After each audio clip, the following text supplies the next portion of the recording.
think we're going to have a popular one today, Jimmy. But before we get into things, what do you have for us? Patreon.com/JimRugg. You can find lots of comic stuff, man. I've been putting all kinds of things up, including the process post for your Red Room cover variant, Ed. Great post. But recently I've been in the middle of a series comparing these two comics. These was Street Angel Lost Dog, my first Image comic that was never published by Image, and Street Angel's Dog, their free comic book day issue, which is the same story, but I redid it like 3 years later. And I've been going through and doing page-by-page comparisons on my Patreon. If you're into the stuff that we do on this channel, I think you'll love it. It's a lot of process stuff, but in this comparison kind of way. Like, why did I make a different choice 3 years later? So pretty fun going through this stuff. Share a lot of the original art and those kinds of pieces that go into making this too. So patreon.com/JimRugg. It was fun living through that, man, because I remember there's a lot of pencil mileage trying to figure out what that dog should look like. I have 20 pages of like 50 dogs per page sketches. That's so awesome, man. That's the kind of stuff that I'm posting as well. Love it. May this year, 2021, is going to begin the publication of my latest comic series, Red Room. This is the cover to the regular version of the comic that you're going to be able to pre-order at the Fantagraphics website, through your comic shop, all of that stuff. But we're playing the game that everybody's playing right now, Jimmy, and apparently there are these retail incentive covers that are done pretty regularly for new series. So when a store orders, I think 5 or 6 copies, they have the option to unlock the Eddie P variant that kind of fits tidily in with the theme, with the motif of the original cover. Get a couple new characters on the cover. Once a store orders a dozen copies, they get to unlock the chance to get that Jim Rugg 8-ball inspired cover that you have the process post about on your Patreon. 20 copies unlocks. The cottage industry herself, Peach Momoko, has done a really incredible variant cover for Red Room. And if a store orders 1,000 copies, they get a little bit special treatment, Jimmy. Third Eye Comics in Maryland, they have about 5 stores in Maryland and Virginia, ordered 1,000 copies. They get a special cover, and on their website, they had a bundle package of all the covers. Because they ordered so many, they got so many Peach Momoko variants, so many Jim Rugg variants. The bundles sold out in hours as soon as they posted it live, but you should go there because there are still some bundles left. A couple Jim Rugg variants, probably at the cheapest that I've seen them online. So Red Room is going to start coming out, people. You know, there's issue 2, there's issue 3. You can pre-order all of them at the Fantagraphics website, and there's going to be an original free comic book day comic with all original material, 33 pages worth of fresh stuff, man. So it's big year. Bringing back the comics code, Ed. That's right, man. Frederick Wortham was right. And we are the grandchildren of his efforts, right? Jim Lee, X-Men Artist Edition with Scott Williams, the tag team, the Rock and Roll Express of mainstream comics in the late 1980s, early 1990s. These guys won so much, everything, best artist, best artist team. They would always get this at like CBG for several years in a row. And this was my early days of reading. So it was like, this was the top art team by far in terms of penciler and inker and, and fan response to that. Surprised it's taken this long for this artist edition to emerge because, I mean, this has to be one of their most popular artist editions of all time. A beloved art team, without a doubt, on characters that it's X-Men, This is the recipe for fandom in a lot of ways. At least that fandom from, as you say, the late 80s, early 90s. Those early days of selling the original artwork, you're not really keeping track of the people who buy your pages. And I think they even sold some of these pages. Like, I think this cover went for like $600 at San Diego Comic-Con. So I imagine that it might have been a little tough tracking down a bunch of the pages. Took a cursory look throughout this thing, and all the classic pages you would want to see are pretty much in here. That is awesome. Lot of stuff in here. Lots to talk about. Love the end page. We always talk about what do you do with these nice, great big canvas that you have. I love seeing a blown up panel like this. And if you have some lettering, you can really see like how much is this blown up. Shocking the amount of marks that are in some of these hatching, like these little tiny ticks. And you can look closely and see like a lot of these marks are done. They're 2 strokes. Right. Yeah, as tiny as they are, It's 2 strokes. And then the thing that I always loved were his gloves. He would always put seams on gloves. Wolverine would wear those gloves and have that seam. Havoc would wear them in like Extinction Agenda. Always thought that looked really cool, but that's a strong end page. In my cursory look, what I was shocked about was I have sort of a new respect for Scott Williams in a lot of weird ways with his ink style. The stuff that registered as detailed to me when I was a kid is actually less so, and what I'm more impressed by is like the incredibly thin lines he's able to get with like smaller panels. So we'll see examples of that throughout this thing. Very iconic images, to splash around as you're coming through your title and Indicia pages. Jimmy, this is second grade, third grade, fourth grade for me, man. This was the Extinction Agenda issue that I like read to tatters, man. And that's what I'm saying. Like all this stuff that you would want in here is kind of in here, man.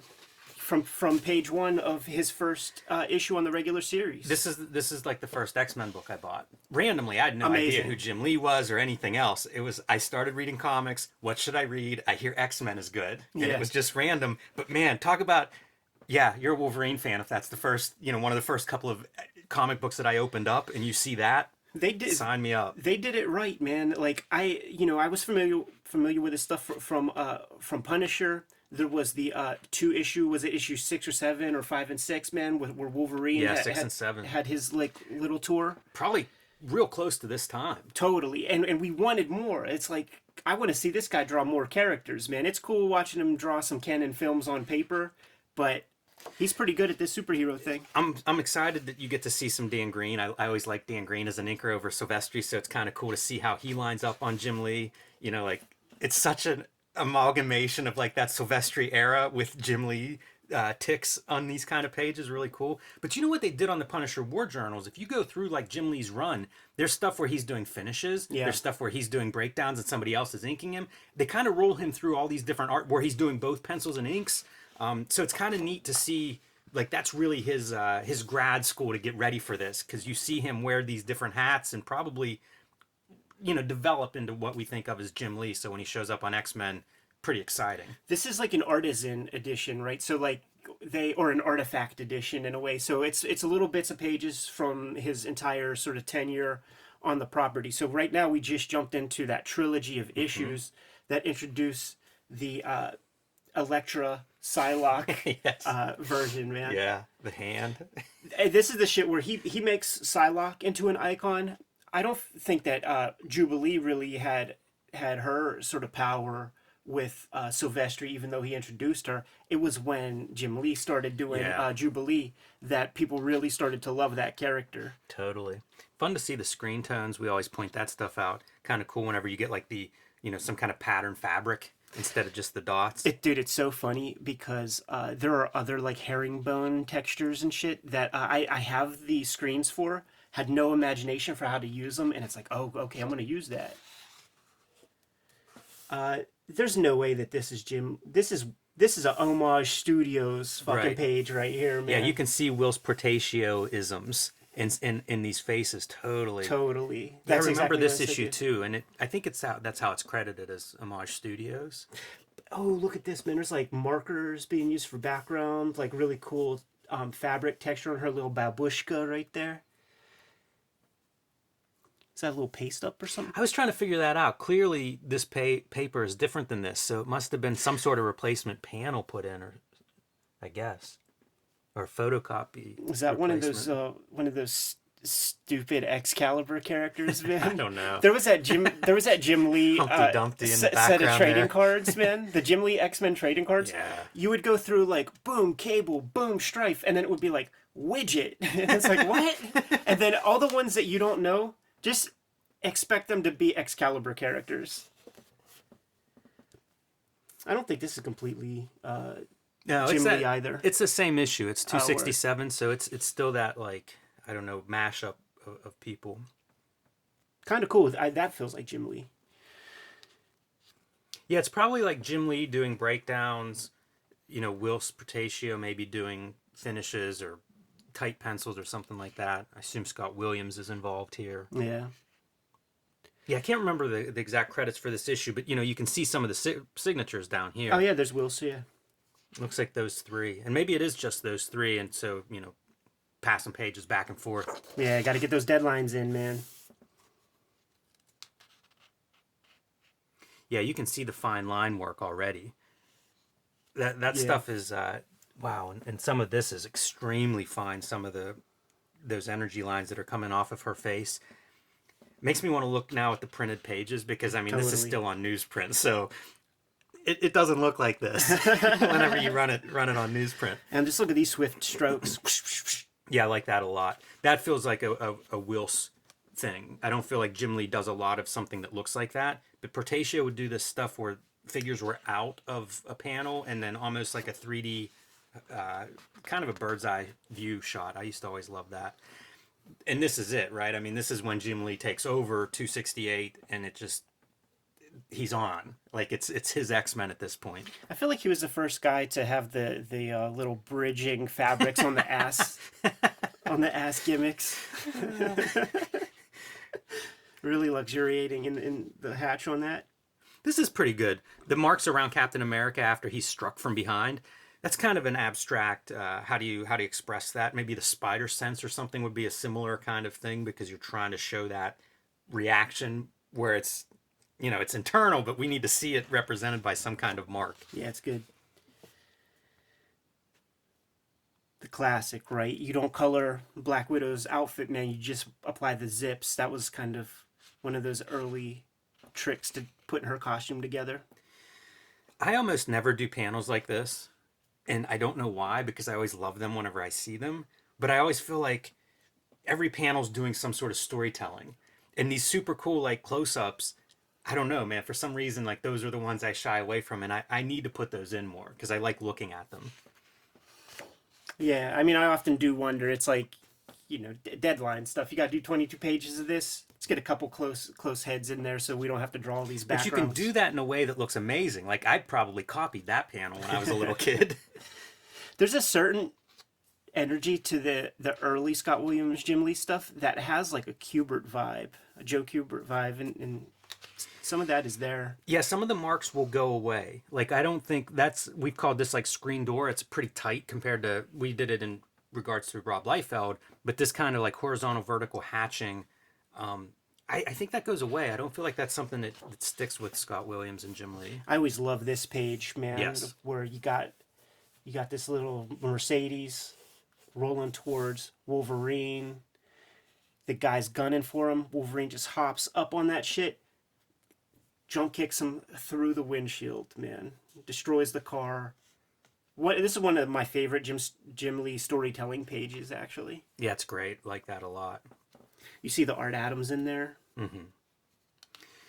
The heavy black borders indicating the flashback. Right. And we're looking at a lot of Tom Orzechowski lettering, too, that shouldn't be ignored. Very true. I associate that so strongly with the X-Men comics I read as a kid. Uh-oh, Jimmy. Siege Perilous era. Rogue is back. Great use of 2-page spread. I always love whenever guys will do like bend up a figure so that figure's huge. Like if you stretched her out, it'd be like you need the fold out pages that we're going to get to. But it makes the figure so big. Like that ability to play with scale always impressed me. And different artists do this. I feel like I've seen guys like Neil Adams and different artists do this, but it is a very dramatic visual. It's almost like you've enlarged the comic canvas somehow. These were great issues, man. The Savage Land. Or T-Bear on inks on this one. Oh, wow. And you can see the differences. Like he can approximate the Scott Williams a touch, man, but he brings way more Art Adams into it. Way more Terry Austin too. Yeah. Great silhouette. We'll probably see a few more of these, but that's something I would see in the Jim Lee X-Men stuff, or the small figure silhouettes that were pretty amazing. This kind of lighting is like the Art Adams Yes. lighting. Yeah, the creatures. Man, so dramatic. It's good superhero comics. It's really good superhero comics. For 1990s superhero comics, like this was what you would think of. Kirby was before this. 1990s, you're thinking Jim Lee. I find this X-Men stuff to be some of his most dynamic work also. For everybody that's playing the drinking game at home, there's a shot. But the figures, you know, like look at how much action is in those figures. I think he settles down as he moves on, and maybe consciously, like when he gets to Batman, for instance, maybe it's a different character that isn't quite as flailing around as X-Men, the tormented X-Men. But that dynamic quality is so important to me in superhero comics, and I think this is where he's at his peak. Extinction Agenda era. We commented when we did that issue about these characters, man, and people commented, said that you could read interviews where Jim Lee and Homage Studios are talking about the Masamune Shiro Appleseed imports and stuff that they had in office, man. So this is Shiro like mech creatures and stuff. I always think about that because of the art Adam covers on some of those old apple seeds, and how like everybody had to be that was the perfect cover to put on that stuff. Totally. For this generation of artists. Yeah, just to sell it to America, man. Ah, man, I can't stress how much I read this freaking issue, dude. So many times, man. Get a new respect for Richter in this issue. It's this stuff that's the Shiro manga kind of inspired stuff.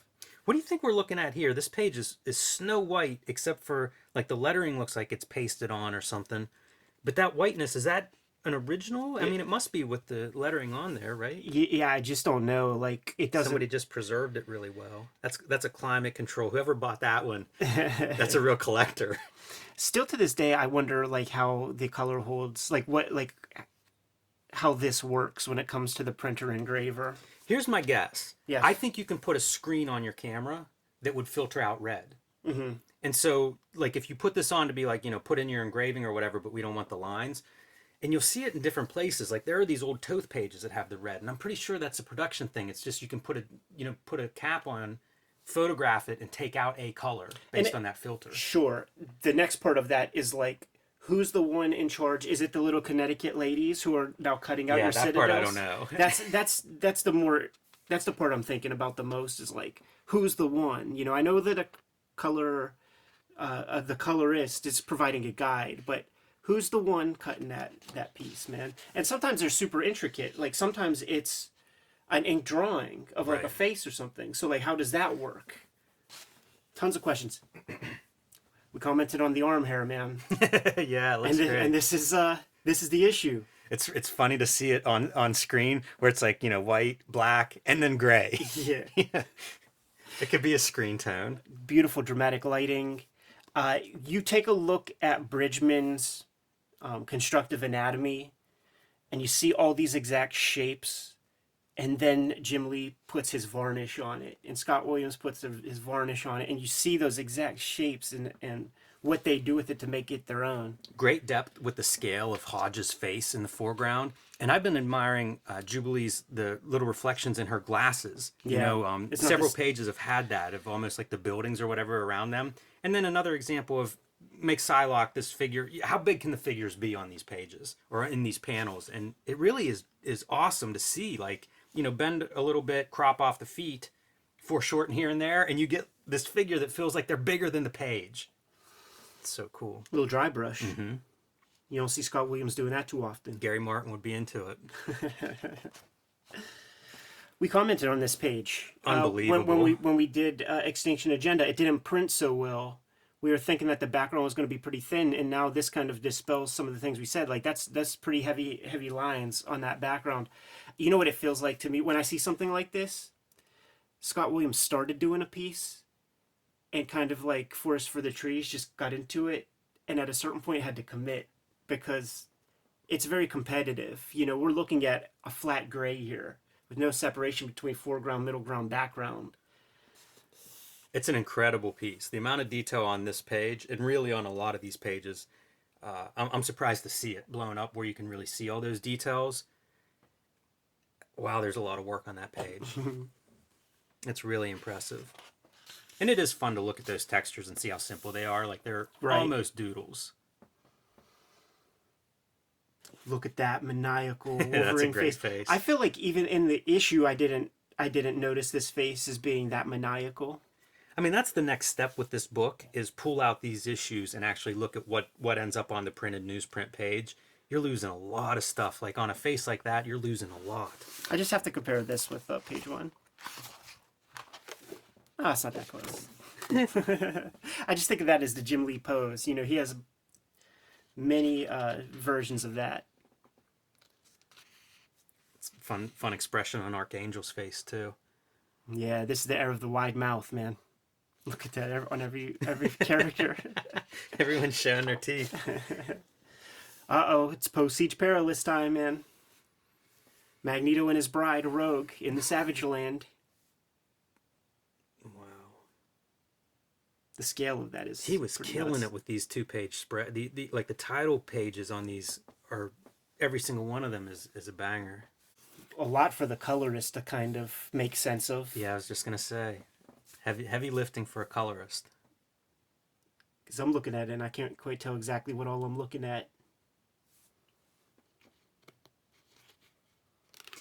This was also a time when it felt like there's this checklist for if you're doing X-Men, you do a Savage Land tell, you know, you do a Magneto. Like it was almost like these same you would repeat, and it almost comes from like I don't know that like the 60s, you know, the issues around that time period. Was that I think Neil Adams did this cycle, and it's kind of like everybody afterwards would repeat their spin on it. And Spider-Man was that way. And it was like I had been reading at this point. Once I got into about 2 years, 3 years of reading, you would see that cycle just repeat. It was like 2 years worth of stories. You know, Venom would come around. The same villains would come around. Yeah, man. Everybody knows how Kirby and Ditko were treated, man. So I'm not trying to invent new characters for you motherfuckers. Leela Cheney, man. Forget about her. She was a big part of the Claremont era. Wow, And- yeah, I've totally forgotten about her. And how about that iconic Deathbird shot? That's the perfect example of that. Like, you know, draw that full figure and you have, now you're folding out down the pages and stuff. But, you know, she's 3 feet tall if you drew her the full figure. Yeah. Real cool use of screen. And Makes for a nice original. And what's fun is the size of this zip is almost the size of like the entire page of screen. So you have to be choosy how you cut that up. And paste it on lettering here again. Yeah, or Zukowski, he's a East Coast cat. These guys are West Coast cats. So I bet that most of this stuff is pasted on. Yeah, I think all this stuff is pasted on. Most of it. I bet that a lot of that was deadline driven. Sure, yeah. If you got an extra month or something like that, Tom could just FedEx your stuff to Tom. Oh yeah, there's a Jim Lee Guido. You can't have Lila Cheney without Guido, man. The silhouette of Guido. Yeah, whenever you see Jim Lee doing something that's not like his standard muscle guy or his big muscle guy or sexy female, shades of Maul. I always like Wolverine in the training outfit too, by the way, man, with the yellow and the blue. When they were all in this gimmick, I thought that was cool. Starjammers. Remember this guy's name? No. Chode. How could I forget? This is incredible. Like, I'm looking at this, and at first it's like you have your foreground characters and stuff, and it goes deeper and deeper, and pretty soon you have like these little tiny characters in the background that are completely drawn. That's the kind of stuff that I'm talking about with Scott Williams, where it's like, I don't know what implement gets that thin of a line, like it's the thinnest, and it has thick and thin, so it's got to be a dip pen, but I'm envisioning like the arm with the magnifying glass, and then you're like inking underneath it and stuff. Get my jeweler's loop to draw Forge back there. Yeah, I love that panel a lot. Love how the helicopters, the silhouette, it's the silhouette of helicopters. And by the way, that's that famous Soviet helicopter that is in Octobriana. That's awesome, man. Look at these crazy designs, man, for just these shield goofballs. Does a great Nick Fury. One of the best Nick Furies, man. Yeah, I always enjoyed that Nick Fury part. And they were all, like he had started that Nick Fury Punisher graphic novel that you can find pages online, so he must have liked Nick Fury too. You could find, I think it's Punisher Annual 2. There's like maybe 3 pages of it in there. That's a lot of panels. Great lettering there. It's a lot of panels for a Jim Lee comic. Man, they're good though. That's a really great face. Your open mouth, once again. Oh yeah. A lot of open mouths. Yeah. Got to show that grimace, man.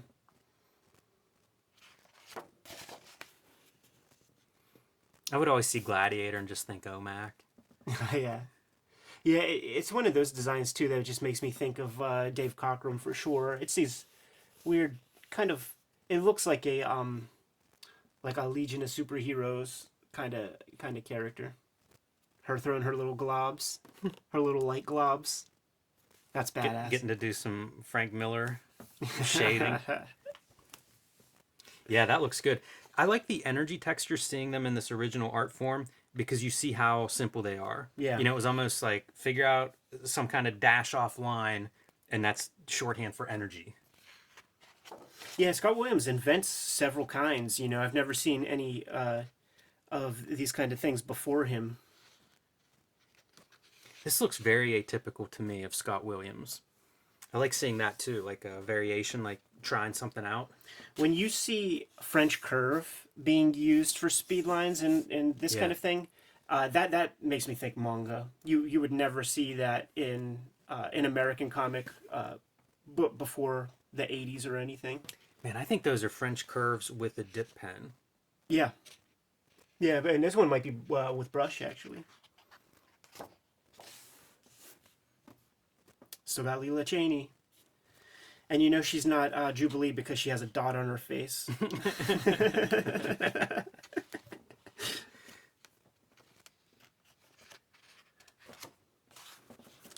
Always love that panel, man. I drew this one a couple of times. Uh-oh. I'm filling the fold What do out. we have here? I think we know what we have here. I think we're getting a repeat offender. I think this is the end. Is this the end of Jim Lee on X-Men? Think so. On Uncanny, I should say. Yeah. And enter Wills. Here it is. We've commented on this before, man. This is a double dipper, man, from the Marvel Comics cover piece that we talked about before. What an iconic piece. Yeah. Yeah, for sure. And an interesting creative challenge, too. Like, knowing that this is going to be, 4 separate covers. So you have to make each one of them count. So you have to abuse just the rules of illustration because you can't have depth, like true depth. All these characters are on the same plane, even so it's like they're just in a weird line. There's no perspective to it. You can't do that. I always thought the funniest thing to do would be get your action figures and set them up, with your camera, so you would get this arrangement and then move the camera back like as a video and walk around like where these characters would actually be standing in order to create this moment and this spacing. Love seeing that he works the logo into the drawing. Yeah, it's really cool. And then our guys, they just can't have too much white on the page, so they just got to put these lines because they just can't help themselves. Ed, I don't know if you saw this has been floating around. Someone posted Joe Quesada did like a 9 cover piece for Rob Liefeld's Extreme Studios, and it's the same deal. Like, how do you get 9 images that come together and make one, and they all have different characters? It is extreme is the right word for it, but it puts me in mind of these kind of covers. Now this is a cool one. This was ran on Comic Scene, this centerpiece. That was a Comic Scene cover, and I think this was a big poster that was sold in comic book shops. I think Duncan Comics has one rolled up in their store right now if anybody wants one. This was the era, right, man? Like when I was a little dude, it was like, who's that green-haired lady? I was such a fan of this piece. A lot of Art Adams in that Wolverine, I think. For sure. For sure. Yeah, you see the Adams all over. You really do. This stuff. I don't always think of that when I think of Jim Lee, but certainly some of this era. X-Men. Certainly this era. I mean, that could be Art Adams, that cover. And that's like... Or promo piece. And it would be like the Art Adams that he's riffing on there, because I think he inked this himself. It's like classic X-Men cover Art Adams, like the 1980s Art Adams. I like Jim Lee inking himself, Me too. by the way. Those X-Men cards that you mentioned, I think he inks himself on all of those, and I really like them. And you can see differences. Like Storm's texture is totally different than what you would see with Scott Williams. Yeah, doing a lot of dry brush, doing a lot of reductive stuff, using white media to cut into the leather there. Doesn't look like he's using anything close to like the tools that you read about in How to Draw Comics the Marvel Way. A lot of markers. Mm-hmm. I think the X-Men cards are markers, and I Yeah. think they might be the Sharpies that have like fine one end and then thick one end. But I love that look. It's a lot less hatching than what you see whenever Scott Williams is working over him. And you know he loves him some Frank Miller, man. So that's like some Ronin ticks. Yeah, that's an unusual bunch of marks. I don't see that in a Jim Lee piece very often. You know where you see it after, man, is like that first Darker Image Death Blow has versions of that. That little Carlos Esquerza looking stuff. I think the bulk of X-Men 1 is in here. That would make sense. And I would assume that's what people were into. You know, like the apex of the Jim Lee X-Men. This is spray painted in Pittsburgh. Yeah. on the side of a junkyard. Really big too, like a block. I always was mesmerized by these kind of things. Because that's pretty easy to... It's not easy to duplicate. It's easy to put that in your sketchbook. You know, it's a face. It's a lighting study of a face. Right. Really big, man. When you think of all the images that we've seen in this collection so far, like, that's a giant piece of... You know, we talk about if you Let's drew go the to the full screen. figure, what's that? About 6 feet? Yeah. You know, like that might be one of the biggest figures we've seen yet. This is the stuff that would make the old timers really pissed off, though, man. It's like the crazy hatching that's Yeah. super far apart and shit. They just did not Especially understand on a that. face. Yeah. Just did not understand that. I don't know that I understand that. I always thought that this was a real weak a Nick Fury. Something about that neck. I don't know. Maybe it's Pinhead. Zippy. Maybe it's the Victorian fucking 1800s dandy outfit that he put on my Nick Fury There's guy. a lot happening there. You know, is he Austin Powers or is he Nick Fury? I think Fury gets that a lot. Now this is the issue, man, where every page is a pinup, man. So we're gonna be seeing some fun stuff here. I drew this double page spread. Still have it in the other room there. And this is the shit too, where Jim Lee is just like not having it. Like, can I just get through this? Can I have fucking Brett Booth come to the office one day, give him some Kit Kats or something, man, and let him just draw that so that I can work on this thing? You could just tell he just is disengaged with anything that's not muscle dudes. Makes me think of like the old studios where, like an Eisner studio where everybody would have a different task and the new guy would be doing the backgrounds. In a weird way, like that's what Homage and Wildstorm became, that kind of a setup. You can see it here. It's like, fuck this. Let me draw this rogue. Let me draw this Jean Grey and this Professor X with a little sheen on his headpiece. Yeah, your lines are getting further apart whenever they are being hatched. But yeah, give us a Colossus pinup. That was on my 5th grade Valentine cards. Of course. That Archangel looks really impressive behind him. I dig Archangel. Yeah, it's a cool design. And you could do a lot of design things with those lines of the wings. Look at every page, man. Yeah, Wolverine pinups. Psylocke gets her moment. Gambit gets his. I guess this is how you do a team book issue 1. This pose is kind of like the dance that George the Animal Steel would do in the ring when he'd be bouncing back and forth. Look, they have a poster, a Mike Hinge poster up on the wall. Jim Lee's like, who? Yeah. Those who know are excited.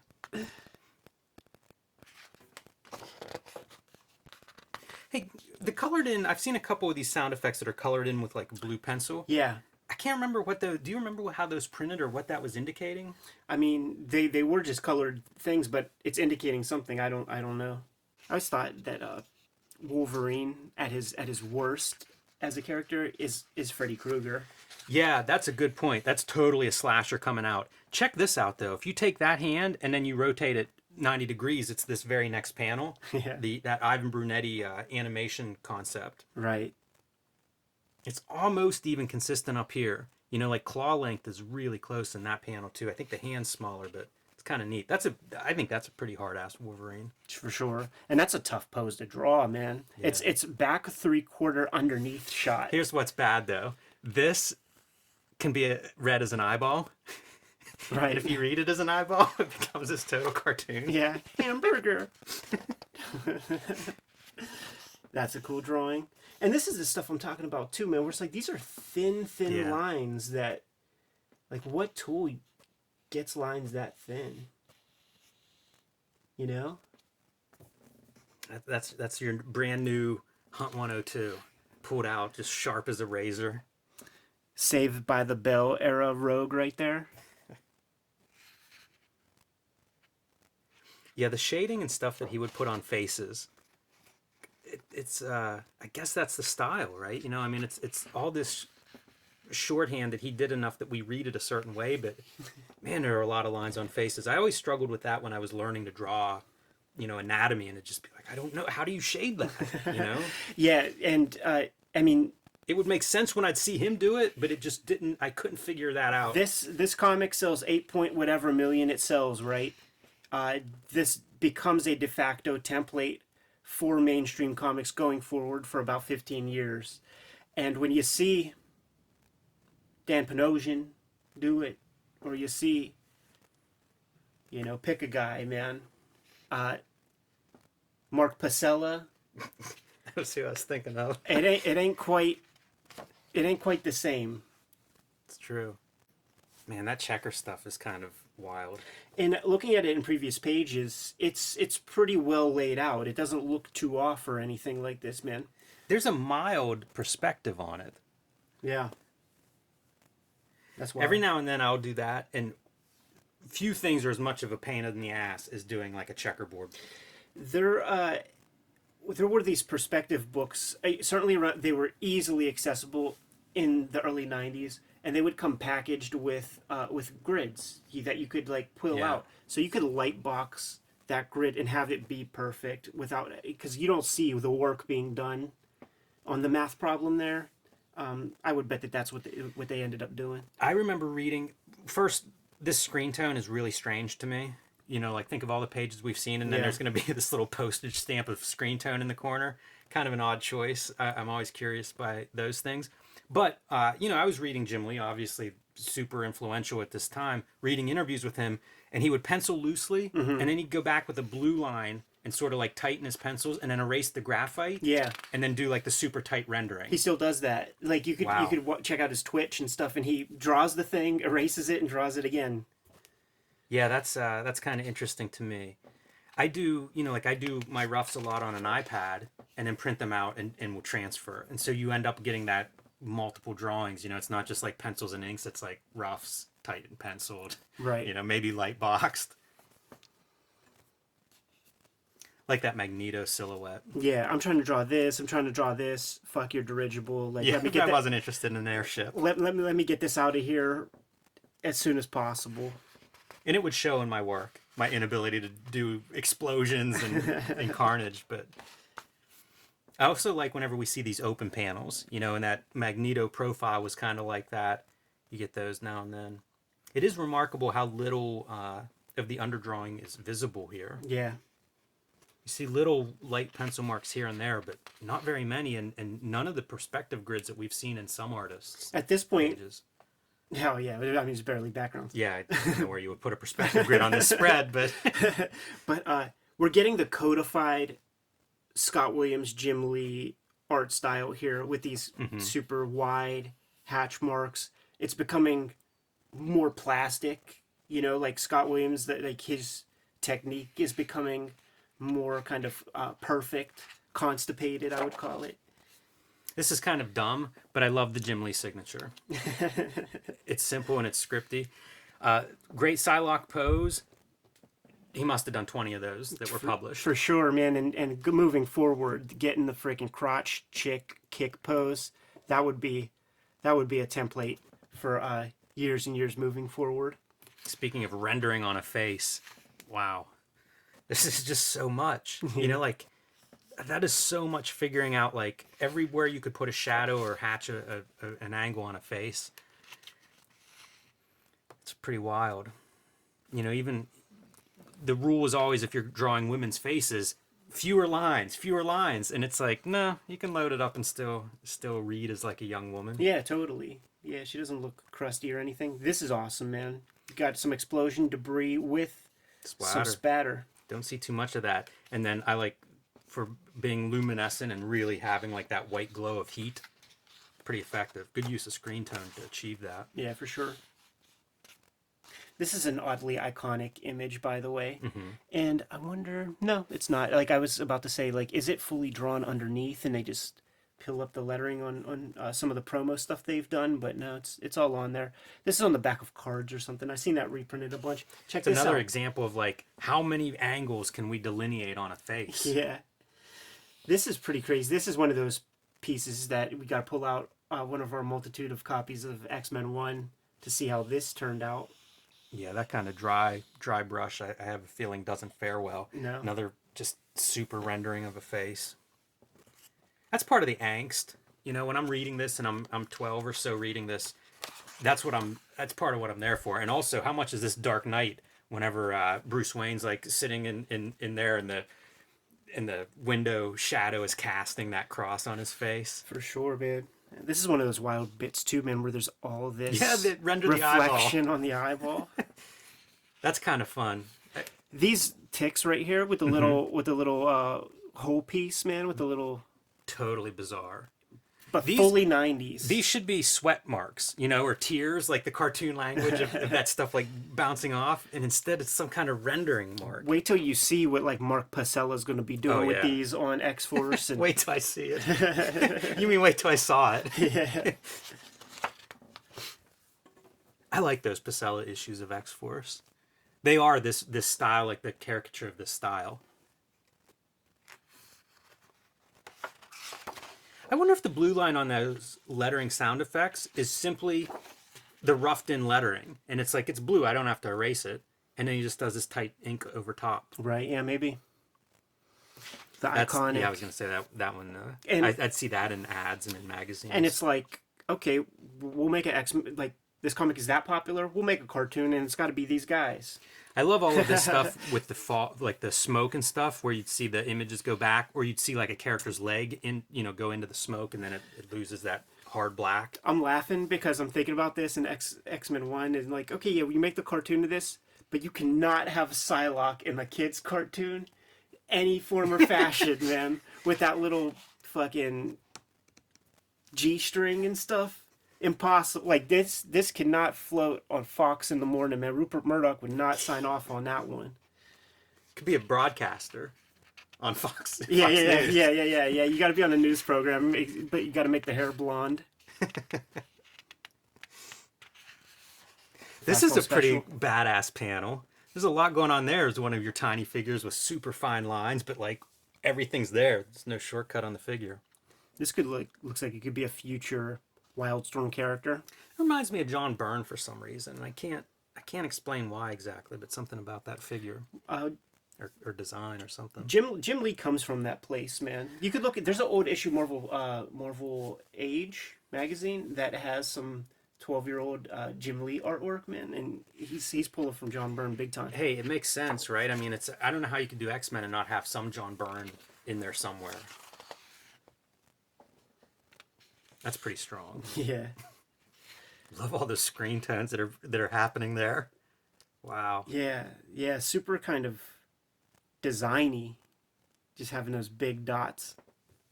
It's weird because it sort of is shiny, but also if you task me with drawing like a shiny metal helmet, not in a zillion years would I come up with these kinds of rendering, those marks to capture a metal texture. It's so funny because it reads, I think it works well, but it's so unexpected to me. But that is my metal texture. Like I've internalized this stuff, so it's like, oh yeah, that's how you draw metal.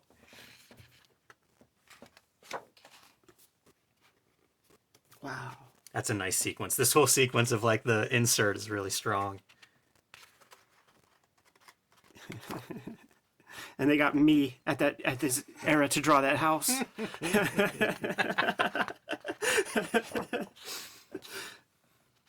Wow, look how tiny those silhouette figures are. Those things are half an inch. A lot of these little ass characters, man. You could tell Jim Lee was not having fun with this page. Might have had a little fun with this right here, but what the fuck are you having me do? Chris Claremont, you're fired, dude. Beginning of the end of Claremont. Claremont, Too many figures on this page. You're done, man. You're done. I can't sell this for $10,000. That's from the Jim Lee collection, that page. Yeah. Those neck muscles, man. See, that was the metal that I was always into. That made a little bit more sense. It was kind of like fluid lines. Maybe you wouldn't have all the striations run to the edge of each each muscle, each metal muscle. Head scissors.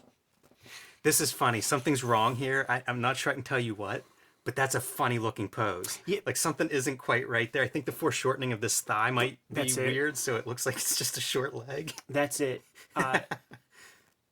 I forget who it was on Instagram that did this amazing illustration of like, here's a leg standing, and they had kind of the volume lines going, and then they showed the leg bent up, and you could see the volume lines. This is just a gimpy leg, I think so. and it's I bet you could have sold it if you hatched it differently. Yeah, something doesn't quite work there. The basketball scene.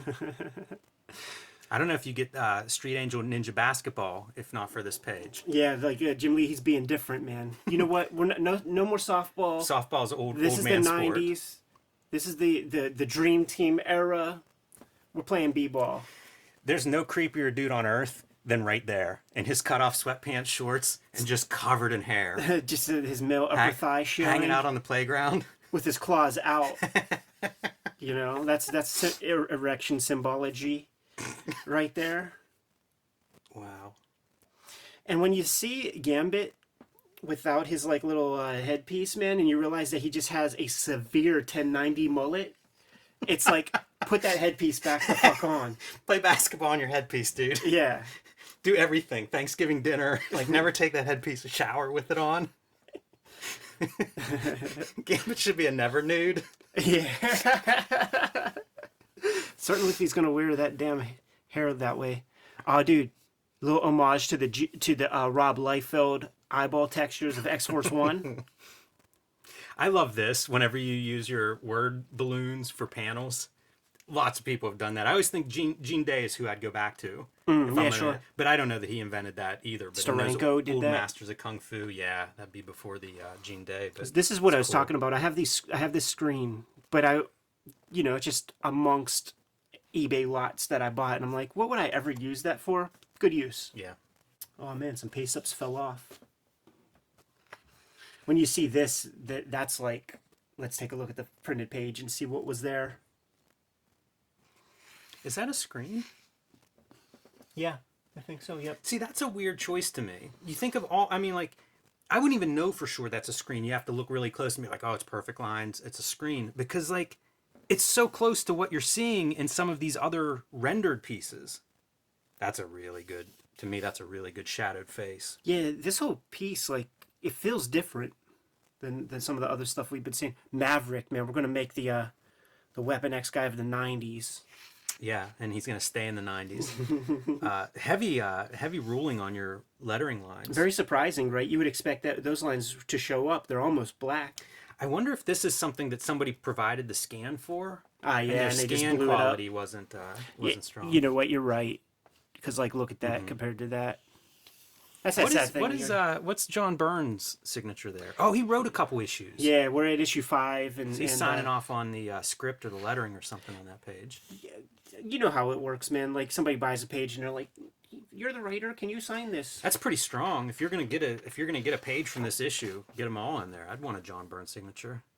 That's a really nice Jim Lee signature. The marker, chisel tip marker.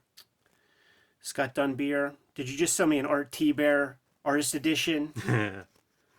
There's a lot of pages to go, man, and I'm seeing stuff that ain't exactly Jim Lee. Jobdell with his winning lottery ticket here. Yeah. Finisher means that T-Bear did a lot of the heavy lifting on this gimmick, and see, you're seeing the caricature already. Yeah. This ain't Jim Lee. It's fascinating how, like, everybody tried to adopt this. You know, like Herb Trimpe, you know, guys who could draw whatever they wanted, and it's like, draw this.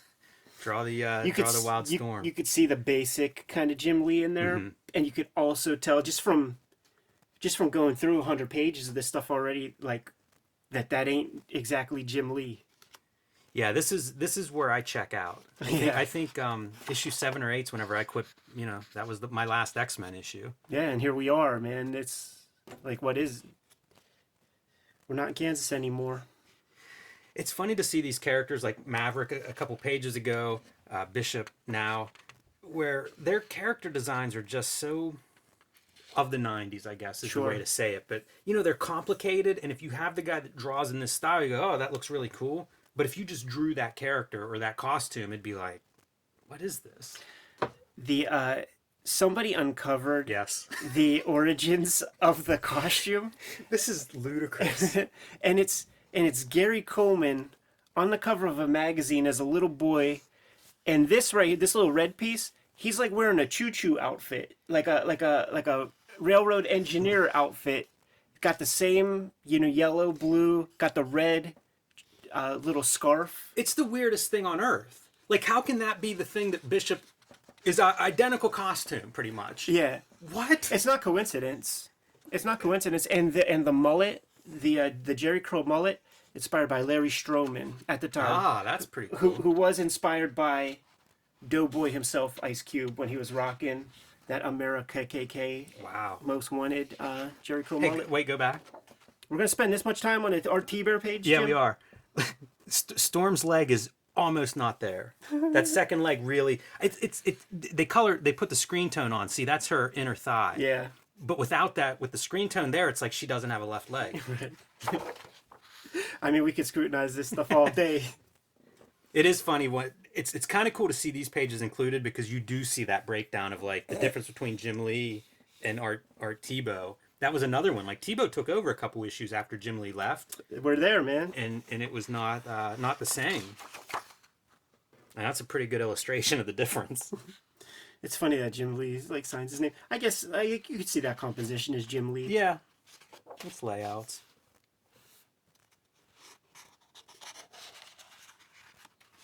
That's the thing. Once you remove his layouts, that's a tall order. It all falls apart, man. It does, pretty quick. Art T-Bear could be on that list of luckiest guys in comics. Right place, right time. Yeah, I mean, I'm sure he got some nice royalties from these issues. This thing was still probably pulling several hundred, 700,000 or 800,000 copies maybe at the time. And these are the same issues that would be having the Wildcats ads in the back of the same issues and shit, man. So you knew you weren't getting real Jim Lee. He's just making his checks to fund his other business. $225 for this page. Where's Jim Lee's name even? In the signature. Yeah, but it's on the previous page it would be the real credits and gotcha. stuff. And look, we're getting all the studio dudes, man. Got some Panosian. Allstatler. Carl Allstatler. Yeah. Unit Q? Yeah. Was that? Unique Q. Bringing Longshot back because they were all Art Adams marks. Everybody loved them. Wow, that's strange. That looks like a blown up panel. It does. Boom. Oh, All right. here we go. All right, man. This is some salve for our wounds because I got to tell you, like you, this was the methadone stage. Totally. That's a good. You're weaning me off, man. Don't worry. I'll be graduating from superhero comics now, man. You guys are sending me away. All right. Let me get my dose. Let me relapse. Psst. See, this was the stuff when I was like, this is probably my favorite Jim Lee. Yeah. That Acts of Vengeance storyline. I don't know what it is. Like, as we watch, as you go through this book, they peel back the amount of lines or the fineness of the lines or the tightness of the cross hatching. The first issues are where everything's there. Yeah. This was also a favorite issue. I thought that was amazing. And for me being unable to draw women at the time, like, man, my women all look like Wolverine. I would look at this issue and just be like, how does he do that? Because they have muscles, it's like, it just could not decode that for a long time. Yeah, these are iconic. Wow. They really are. These really bring back memories. I can remember buying this stuff, like cutting grass and then going to the store just dirty and filthy and with my fresh money ready to buy the new comics. I would get volume 2 at Hill's department store religiously, month in, month out. Omega Red would finish that trifecta of those 90s characters that just Man, they're 90s. Yeah, it's the ponytail, man. You don't get to get into the next era. You don't get to get into the new millennium till you cut your hair. This is what Kirkman was talking about the coin slot claw machine. And this, as a little dude, offended me because if you got the Marvel Universe Series 2 cards, that Elliot R. Brown dude did the schematic of how the claws worked, and it wasn't this way. That wasn't man. it? They weren't abiding. But I thought that was gnarly as hell. I like right? this. I do like this cover. I like the underlighting too. Yeah. Like some of those details are really sharp. They capture that horror kind of feeling for it. Got some more of that T-Bear gimmick. And you could just see the difference, you know.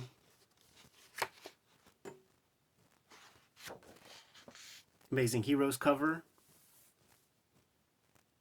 I always was disappointed in that one.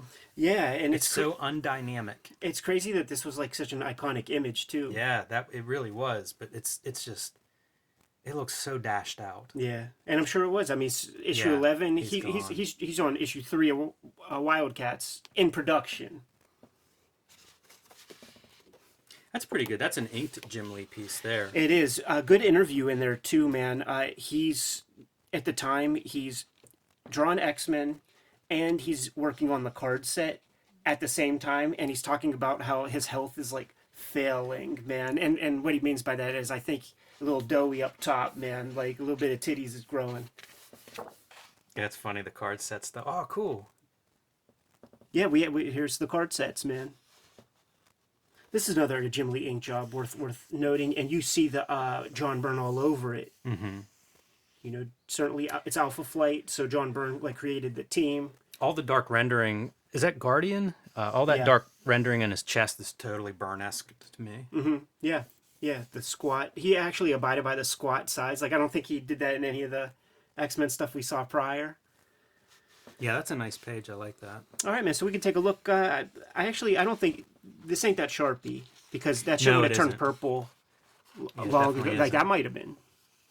But he's definitely using tech pens or like fine liners, not really messing with the dip pen and stuff. You know, that's might as well be a micron or something. Yeah, that's neat. That's it's a totally different style. Yeah. But when we see Toth use markers and felt tip pens, like you can see it. It's all uniform weight. Yeah. And all these small marks. And it speaks to that 1980s Art Adams, who would definitely use like these like fine liners and have these like one weight kind of images. I really like these cards. Yeah. Like that stuff's super cool. Foreshortened as a figure. They're all very exciting.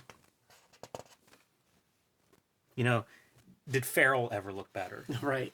But he's still keeping some of the Rob Liefeld in that, you know? You can see that too as being that uniform line. Yeah. Those light lines in her hair. Look at how jam-packed that image is and for how small it is. Yeah, that's really tight. And then he has to send it on to Paul Mounts to do the airbrush color. I'm so glad they included some of these. I love that Bishop card. That was a favorite. Yeah. Yeah, that card set is going to get some shine on the channel. Sunspot looks kind of good. Yeah. Don't love the Sabretooth costume of the era. You don't? That's how I think of Sabretooth. Is it? It is, yeah. Yeah, for sure. Solidified by the cartoon. And then they all decided that it's like Rob decided that Toad is no longer that little frog-like fat guy. He's, you know, the kid in the back of the class that you might want to keep your eye. You might want to run the metal detector over his backpack. All the smiling characters in this are really funny. Like Blob's smile. With only Blob 3 was fingers. huge whenever I was reading comics. Like he's into Del Keown Hulk. Liefeld would use him. I don't know if Jim Lee did, but it feels like he popped up in a bunch of different stuff. And I really liked Blob at this time. I had no idea that he sucked. Like he's sort of horrible, but he was in all these books that I enjoyed. Yeah. Yeah, Mark Silvestri did some cool stuff with him, and there's a couple cool storytelling pages. Zero. Yeah. The Mutant Liberation Front. Weird. Wonder how they pick which cards to show. Mutant Liberation Front's not the one I would have expected. You would have chosen Kylon. And there it is, man. Another really nice end page giant piece. I love seeing these things blown up to this level.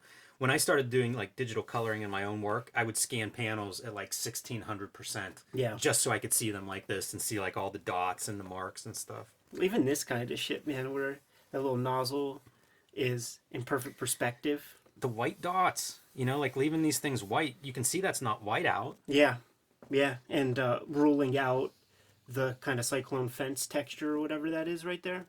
Yeah, it's unbelievable the amount of time on that. There's work being done on that small of details. And see, man, this is that leg in perspective, and the hatch lines are helping. Yeah, makes sense. You know, you do those flat ones, now you're fucking them up again. The highlights were something that I associate with the Jim Lee, Scott Williams team, and don't totally understand those. Yeah. That was something that they did, and if I were trying to ape it, I would include those, but kind of a weird mark. It is. Yeah. Gives it a plastic feeling. Yeah. I don't know how that's supposed to, if that's like a spandex, you know? I mean, what's shiny? Right. But then they'll do it on skin. You know, they'll do it on the arms and stuff too. So, I don't know. Anyhow, Jimmy. Yeah, wow. Had to get it. Yep. It's the Kayfabe channel. Yeah, that's a write-off. Research, they call that. Had to get the thing, man. Yeah, I'm excited. That's fun to go through. Like I said, these things are just burnt into my head in a way. They're beyond scrutiny for me because it's like, this is what I read when I was a kid. Yeah. So super cool to see them in this format. Anytime we take a look at these artist editions, though, man, I'm ready to get back to the board, dude. How you feeling? I agree. Kayfabers, like, follow, subscribe to the YouTube channel. Hit the bell. We'll notify you when new vids are available. Jimmy, what do you have out there? Patreon.com/JimRugg, where you can see my version of artist editions. Lots of original art, sketches, process pieces. So if you like these kinds of videos, you'll find my version of this stuff at Patreon.com/JimRugg. Red Room Issue 1 is coming out May 2021. I have a link tree in the description below. You could join my Patreon, read the comics ahead of time at Patreon.com/EdPiscor. Put in pre-orders through Fantagraphics through that link tree. Go to your local comic shop, get it put on your pull list, man. There are many thousands of copies that have been pre-ordered already. Certainly thanks to the store in Maryland, Third Eye Comics, for ordering 1,000 copies themselves. When he made that claim, other stores started reaching out, asking about how they can get their 1,000 copies. So cool things happening with Red Room issue number 1. You remember where you were when Walking Dead issue 1 came out, and you walked past that one. Don't sleep on this one. You can subscribe to the Cartoonist Kayfabe e-newsletter at the links below this video to keep up with all of this stuff. As you can tell, 2021 is going to be a busy year for Cartoonist Kayfabe. What you working on, Jim? It will come out in the newsletter eventually. You can also find Cartoonist Kayfabe t-shirts and merchandise at the links below this video, so you can look good when you're reading your comics. Jimmy, give him one more set of marching orders and we'll be on our way. Make more comics.